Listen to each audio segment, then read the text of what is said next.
You ever notice how every suburb in America looks the same? White picket fences, lawns so green they look like the homeowners secretly signed a deal with Satan's fertilizer company, and those little live, laugh, love signs hanging in kitchens like some kind of mass hypnosis campaign. That was my life, or at least the facade of it. I was a husband, a father, a proud homeowner in Indiana, the kind of guy who grilled burgers on Sundays, waved at neighbors who barely remembered my name, and believed, like a fool, that my family was untouchable, perfect, pure, strong. But that's the thing about the American dream. It always comes with a hidden subscription cost. And mine was charged the moment I walked in on my wife making out with the babysitter's boyfriend. Yes, you heard that right. Not a coworker, not some mysterious stranger from the gym, but the boyfriend of the teenage babysitter we hired to watch our kid. The whole thing smelled like a low-budget soap opera on daytime TV. If betrayal had a punchline, this was it. I should have seen it coming. The late nights, doing yoga, the suspicious giggles while texting, the sudden obsession with wearing perfume to the grocery store. But no, I was too busy working overtime to pay for that damn Peloton bike she barely touched. And then it happened, one Tuesday evening, the kind where nothing's supposed to happen in small-town America.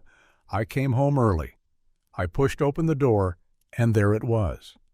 My wife tangled up with the babysitter's boyfriend on the very couch where we binge-watched Stranger Things as a family. Infidelity doesn't just break your heart. It breaks your brain. I froze like a deer in the headlights of betrayal. My wife jumped up, eyes wide, babbling nonsense about how it wasn't what it looked like. Oh, it was exactly what it looked like, and worse. Because here's the kicker. 2 weeks later, she told me she was pregnant. Now, this is where the story could have been tragic, but my brain decided to run the situation like a conspiracy theorist's YouTube channel. Every little detail became part of a giant toxic love plot against me. Was this just cheating, or was it an orchestrated infiltration into my family? Did the babysitter and her boyfriend run some sort of scam, planting chaos in middle-class households across the Midwest like sleeper agents of infidelity? Was my wife just a victim, or the mastermind? I wasn't sure, but the paranoia made things thrilling.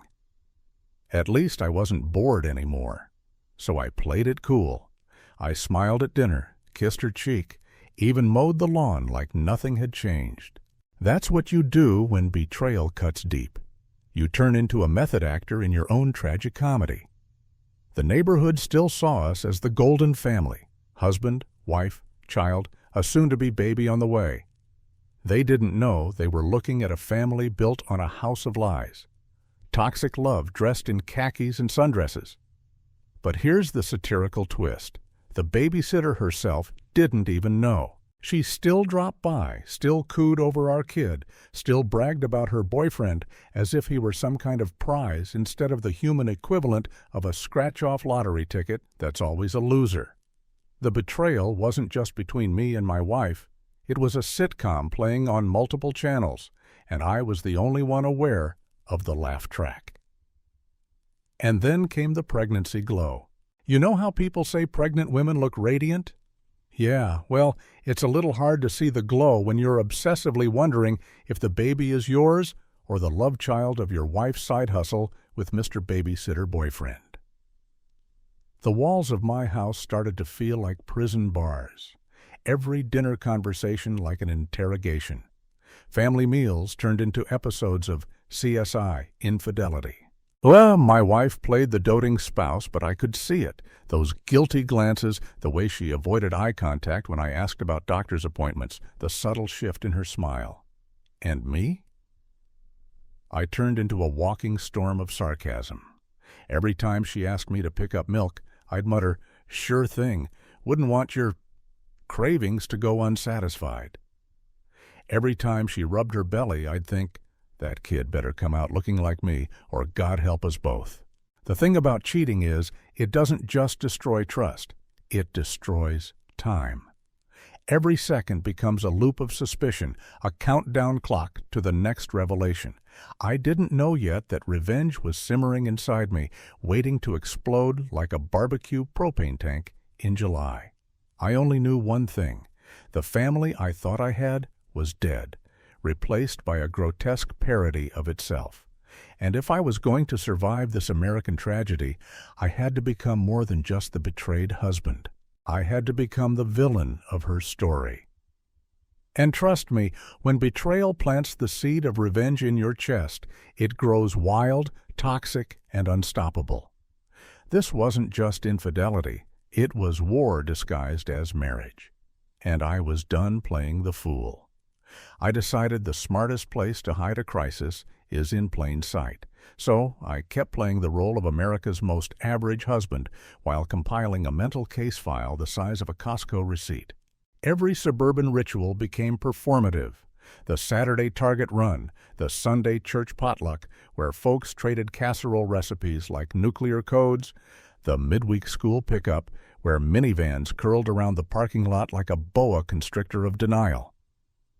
I was no longer just a dad in khakis. I was a field agent, undercover in my own family, watching a slow-motion train wreck nobody else could hear coming. I laughed with neighbors at the block barbecue, flipped burgers with all the bravado of a man not contemplating the geometry of betrayal while sprinkling paprika on corn. I kissed my wife's cheek and felt the static of secrets in her skin, the tiny spark that says, "This isn't love anymore. It's toxic love." A chemical reaction burning inside the drywall. The pregnancy became a glittering shield she wore to deflect questions, and everyone obliged, because that's what polite America does. We pretend not to notice infidelity if the nursery is cute and the invitations say, "No gifts necessary." But everyone brings a diaper tower anyway. She floated from room to room like a reality show contestant who knew the camera loved her profile. I did the dutiful husband dance, assembled a crib at 2 a.m., argued with instruction manuals written by people who hate fathers, painted the nursery a color the internet promised was gender-neutral yet aspirational, and nodded while she talked about aqua swaddles versus sage. In a parallel universe, this would have been sacred. In ours, the word cheating echoed beneath every brushstroke. I made a quiet habit of archiving everything. I wasn't stalking. I was curating a museum of my own humiliation. Phone bills, appointment reminders, Instagram likes that felt just a little too tender for a friend from the babysitter's circle, the suddenly frequent girls' nights that ended with a Lyft receipt at the exact time the babysitter's boyfriend posted a blurry story from a bar with Edison bulbs and a neon sign that said, "Love wins." Love didn't win. Deception did, stealing quarters from the jar by our washing machine with every alibi. There's a new paranoia that lives in your body once you've seen betrayal up close. Your hearing sharpens for whispered names. Your eyes track tiny details. Lip gloss on a coffee mug she swore she didn't use, the way her smile tightens when the babysitter texts to say she's running late. The way she says, "honey," like a firefighter testing a door for heat before kicking it open. At night, I lay awake mapping timelines like a detective who never gets promoted because he cares too much.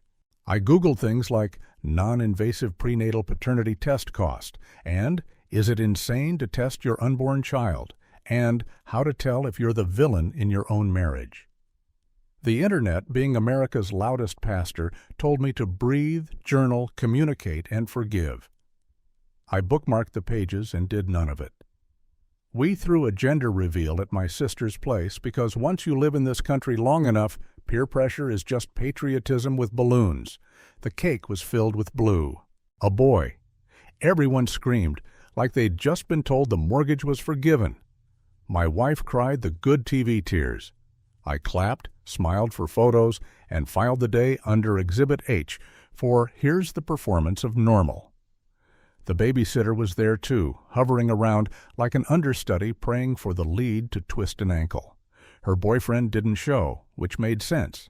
Villains don't come to parties where the props are confetti cannons and spinach dip. but I caught a glimpse of my wife texting under the tablecloth, the blue light of the screen turning her hand into evidence. I decided the paternity question needed a real answer, not an ambient dread. After the baby was born, after the hospital room's soft tyranny of beeping machines and pastel blankets, I cut the cord with a steady hand that surprised me and pocketed my fear for later. He was tiny and loud and weirdly perfect, and for 13 hours I let myself forget the word infidelity. For 13 hours I was only a father, soaking in that fragile chemical joy that makes people forgive the unfixable. My wife slept with an angel's mouth and a liar's eyelids. I stared at both of them and thought, maybe I'm crazy. Maybe paranoia is a trick of the fluorescent lights. Then came the day the kit arrived. Little vials, sterile swabs, instructions with the cold voice of bureaucracy. I waited until I had the house to myself, swabbed my cheek, swabbed the baby's, gently like a thief stealing back his future, sealed the bag, and drove it to the drop box like a man transporting a cursed artifact. It felt criminal. It felt necessary.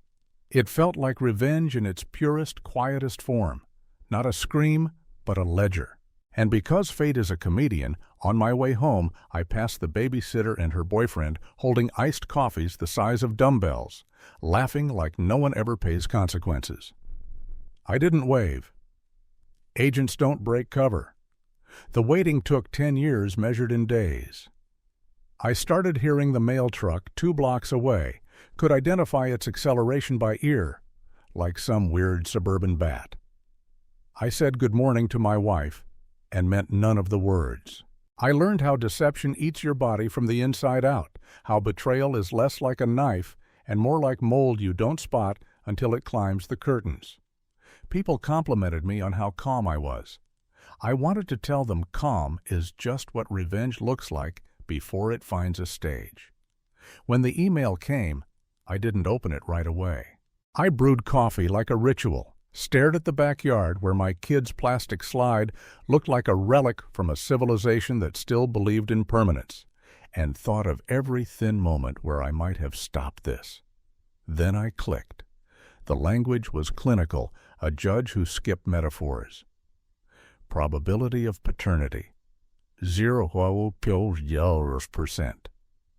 I didn't cry. This part surprises people when I tell the story, as if tears are the only credible currency of pain.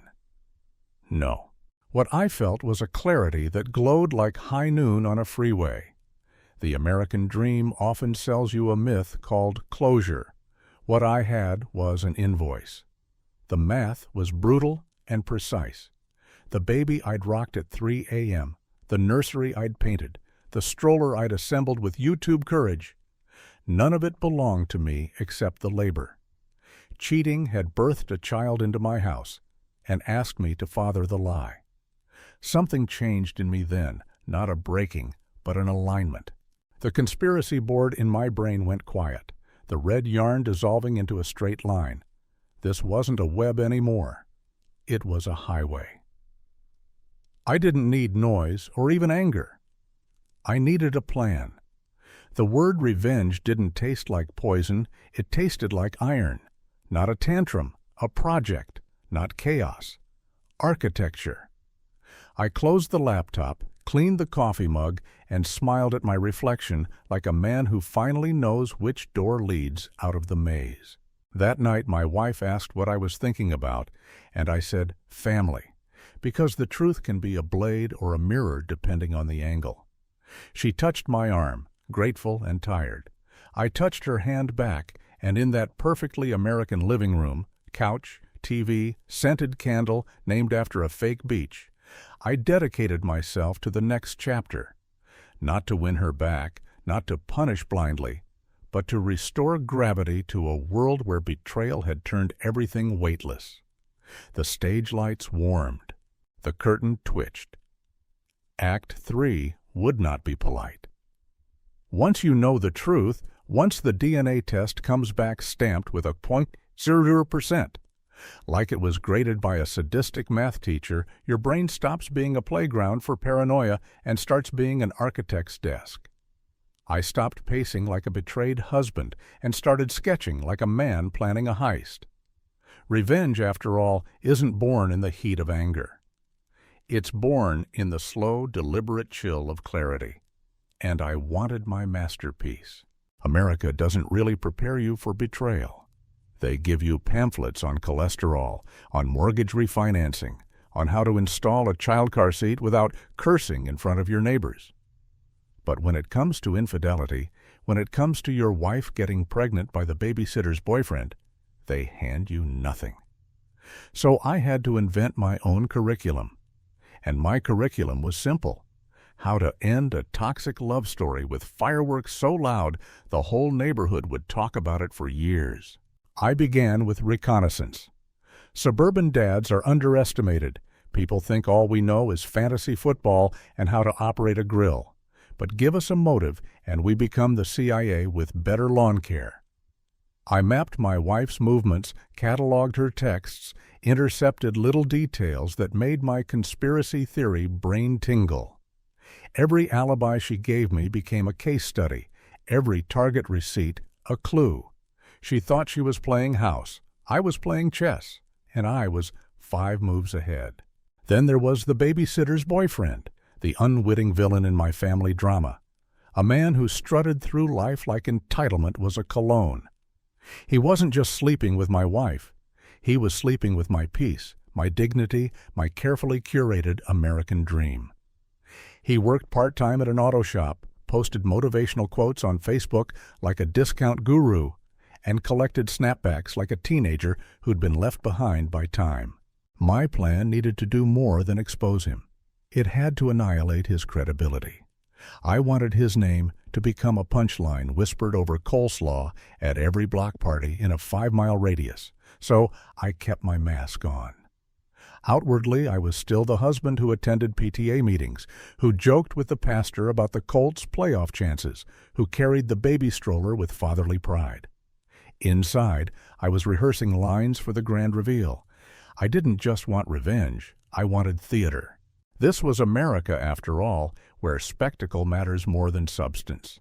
You don't just file for divorce quietly. You throw a season finale that makes people cancel their Hulu subscription just to catch the rerun. I staged little tests, too. One evening, I casually dropped into conversation, "You know, it's funny how much our son looks like, well, the babysitter's boyfriend, don't you think?" My wife's fork froze mid-air, her eyes flashing with the panic of a student caught with crib notes. "Don't be ridiculous," she said too quickly, and I smiled like a man who'd just heard the confession he didn't even need.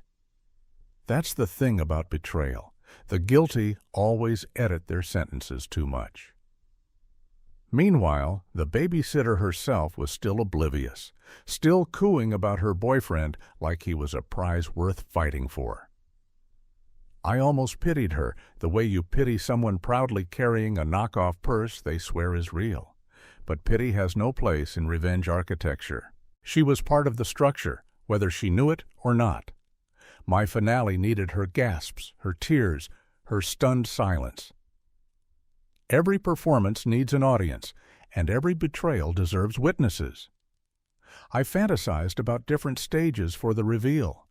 Maybe at church on Sunday morning, right after the pastor asked if anyone had a testimony to share. I'd stand, hold the microphone, and instead of praising the Lord, I'd praise DNA science for exposing infidelity. Or maybe at the 4th of July barbecue, right when the fireworks began, my words exploding alongside the sky. But no, it had to be bigger, sharper. It had to be the kind of revenge that etched itself into the gossip chains of the Midwest for decades. So I settled on the most American stage of all, a family gathering. Thanksgiving was around the corner, the sacred day of turkey, cranberry sauce, and generational grudges simmering under gravy boats. What better time to introduce my betrayal exhibit? Family would be there, neighbors would stop by, the babysitter might pop in, and everyone would watch the curtain rise. I didn't just want to expose her, I wanted to choreograph the downfall so perfectly that no one could deny its artistry. I prepared a folder. Inside, screenshots of texts, receipts, photos of suspicious late-night errands, and the crown jewel, the DNA test. I rehearsed my lines in the mirror, not as a man destroyed, but as a man reborn, an actor aware that timing is everything. Comedy, tragedy, revenge, it all comes down to the pause before the punchline. At night, as my wife scrolled Instagram beside me in bed, I'd lie there imagining the gasp when I revealed the truth. I'd imagine the silence that would follow, thick and electric. Betrayal had tried to turn me into a victim, but America loves a comeback story, and I was determined to give them one. I wasn't just planning revenge, I was building a legacy. In a land where families collapse in silence, mine would collapse in surround sound. The babysitter's boyfriend would be unmasked, my wife's infidelity carved into suburban legend, and my child, my actual child, the one I still loved fiercely, would one day understand that his father didn't crumble. He orchestrated. And as the turkey thawed in our fridge, I sharpened not a knife, but a performance. Act 4 was coming, and the stage was set. This wasn't just about love gone wrong. It was about toxic love detonating into justice. It was about betrayal meeting consequence. And it was about revenge finally finding its audience. Thanksgiving.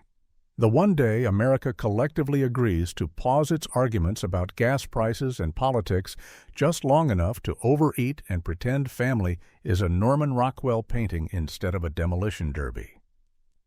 That year, my house was the chosen arena. The smell of turkey filled the kitchen, pies lined the counter like sugary bribes to keep the peace, and relatives trickled in, armed with side dishes and unsolicited opinions. It was the perfect stage. Because what is Thanksgiving if not a tradition of pretending things are fine until someone drops the truth like a gravy boat on tile? I set the table with military precision. Plates gleamed, silverware aligned like runway lights, candles flickered with a conspiratorial glow. My wife bustled around, humming Christmas carols far too early, playing the role of dutiful mother-to-be. She had no idea that tonight's main course wasn't turkey, it was justice, roasted and basted in betrayal. The babysitter came by with her famous green bean casserole. Behind her, like a shadow wrapped in smugness, trailed her boyfriend, the man who had written himself into the footnotes of my family without permission. He wore a snapback at the dinner table. I should have hated him for that alone. But no, tonight I loved it, because the more ridiculous he looked, the better the downfall would play. Dinner began like any other suburban feast. My uncle complained about the colts. My mother prayed a little too long over the food. My wife smiled across the table, her hand brushing mine, her eyes soft, as if she were living in a sitcom that had been renewed for another season. I smiled back, but inside I was timing the reveal like a magician palming his final card. Halfway through the meal, when the turkey was carved and plates piled high, I tapped my glass with a fork. The sound rang out sharp, slicing through laughter. Heads turned. The room went quiet. Perfect. "I'd like to make a little toast," I said, standing with the calm gravity of a man about to rewrite history. I began softly, like every American dad speech, gratitude for family, love for the blessings we share, the usual chorus of cliches people expect. But then I shifted, my tone dropping into the register of revelation. "You know," I said, "family isn't just about love, it's about truth. And sometimes the truth doesn't taste as sweet as pumpkin pie." Nervous chuckles rippled around the table. My wife's smile froze. I pulled out the folder. Evidence. Exhibit after exhibit. Screenshots, receipts, the DNA test. I laid them on the table like a poker hand no one could beat. Gasps ricocheted around the room. My wife's face drained of color, her fork clattering onto porcelain. The babysitter's boyfriend shifted uncomfortably, suddenly aware that snapbacks don't protect against consequences. The babysitter herself looked like someone had just unplugged her from the Matrix. "This," I said, holding up the DNA test, "is the child we've all been celebrating. Beautiful, yes. Innocent, yes. Mine? Not even close." The silence that followed was so dense it could have been bottled and sold as anti-noise. My mother crossed herself. My uncle muttered, "Holy hell." The babysitter's casserole collapsed in the middle, like it was grieving too. My wife sputtered, tried to speak, but the words tripped over each other like drunks at closing time. The babysitter turned on her boyfriend with the fury of a soap opera star denied a contract extension. "You said," she started, her voice cracking. He held up his hands like a criminal caught on camera, muttering something about, "It didn't mean anything." Betrayal had officially gone live. No edits, no commercials. But I wasn't finished. Revenge isn't just about exposure, it's about aftermath. "While you've been busy," I said to my wife, voice steady, "I've been busy too. I've spoken to a lawyer. Custody, assets, the house, it's all lined up. You won't be walking away with much except the reputation of being the woman who burned down her own family for a fling." The words weren't shouted. They didn't need to be. They landed like anvils. Neighbors who'd stopped by for pie stood frozen in the doorway, wide-eyed, already composing the stories they'd retell at every future barbecue. The gossip pipeline was live. I had turned our family into suburban mythology. Not the golden couple, but the cautionary tale whispered over potato salad. The babysitter stormed out, dragging her boyfriend by the arm, screaming words that don't belong in Thanksgiving prayers. My wife crumbled, face buried in her hands, sobs shaking her body. And me? I sat down, poured myself another glass of wine, and carved a slice of turkey with surgical calm. Because when you've orchestrated revenge this clean, you don't gloat. You savor. The rest of the night unfolded in stunned fragments. Relatives shuffled awkwardly, muttered excuses, clutched their coats. The dining room looked like the aftermath of a battle. Cranberry sauce spilled like blood, stuffing scattered like debris, the turkey cold and forgotten. My wife retreated upstairs, sobbing into the hollowed shell of her lies. I stayed at the table, alone but not broken. Revenge doesn't heal. It doesn't rebuild. It doesn't tuck you in at night.